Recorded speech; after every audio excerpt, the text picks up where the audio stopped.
Alright, for this screencast, we're going to do the false position method. So I'm going to do false position.m.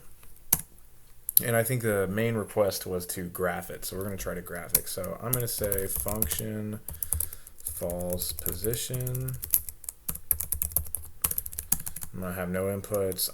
Function my out equals my function. So I'm going to try to find the 0 of, I don't know, n squared minus 5.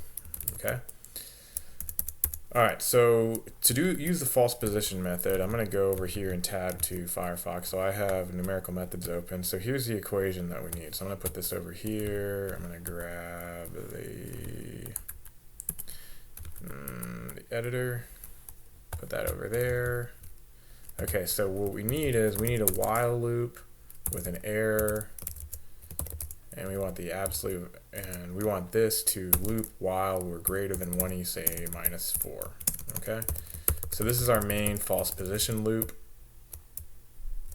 and inside here we have tr equals t2 minus f of, and again I'm looking over here at this equation over here, f2 times t1 minus t2 divided by f of 1 minus f2. Okay, and that's our main loop. All right, so we need to initialize some stuff here. So t1, looking at this graph, is our upper bound. So this is our upper bound. Okay, so if we look at this function, if I plug in, say, 10 squared is 100, 100 minus 5 is 95. So I'm just going to say 10 is my upper bound. f1 is then my function of t1. Okay, and then t2 is my lower bound, so I need to plug in, if I plug in 0, so I'm just going to say t2 is 0, I'm going to get negative 5. That's my lower bound. Okay, f2 is my function of t2. And then I'm going to initialize my error as 10. It doesn't really matter. Initial error is big. It doesn't really matter. Okay, so I come in here and I have T2, I have F1, and what I need to do is then I need to so this is my false position loop. Okay, then I need to re-evaluate f at tr. So I'm going to get fr is my function at tr. Okay? And then now I do an if statement, and I say if the sign of fr is equal to the sign of f1, then t1 becomes tr, and then f1 becomes fr. Else t2 becomes tr, and f2 becomes fr. And that's it. So before we graph this, let's make sure this function actually works. I'm going to put that over there and this over there. And I'm going to have it output tr. And we should, if we got this right, we should get the square root of 5, right? Square root of 5.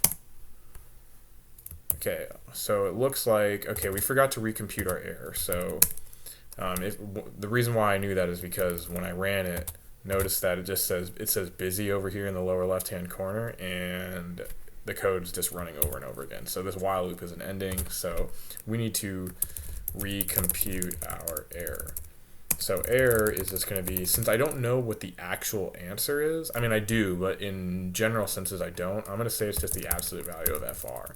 So once I reach 0, then we'll be good to go. So if I hit play now, or if I just run the code, there we go, I got 2.2. And what's the square root of 5? 2.23. So I pretty much got it. So the code is working.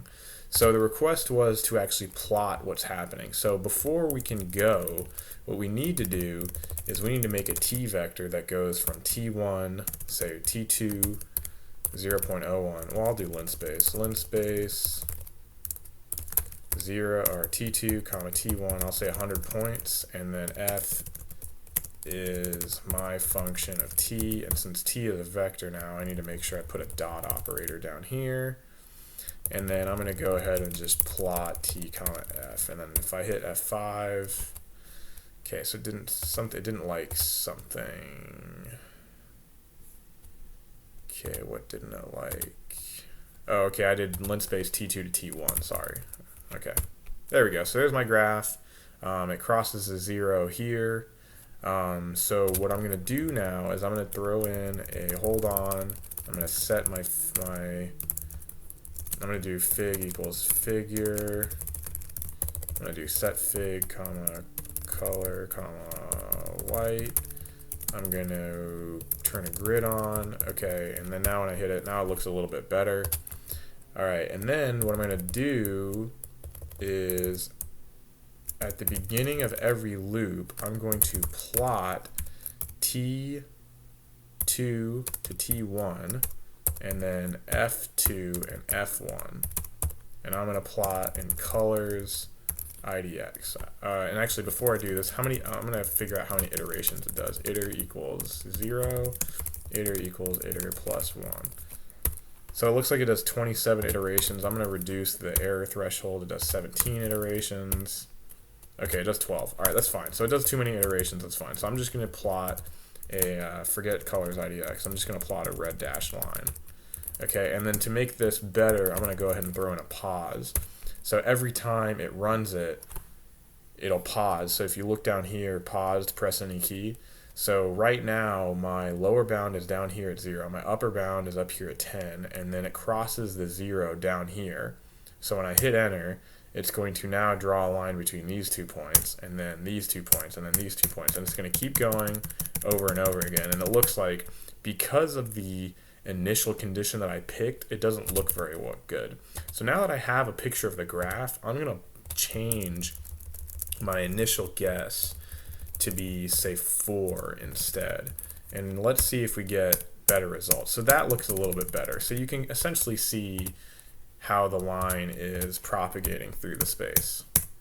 Every time I'm hitting, so if, on your end, you're going to hear audio of me hitting enter. So every time you hear that click, that's me hitting enter. And essentially, it's just iterating over and over again until it hits the error threshold of 1e -4.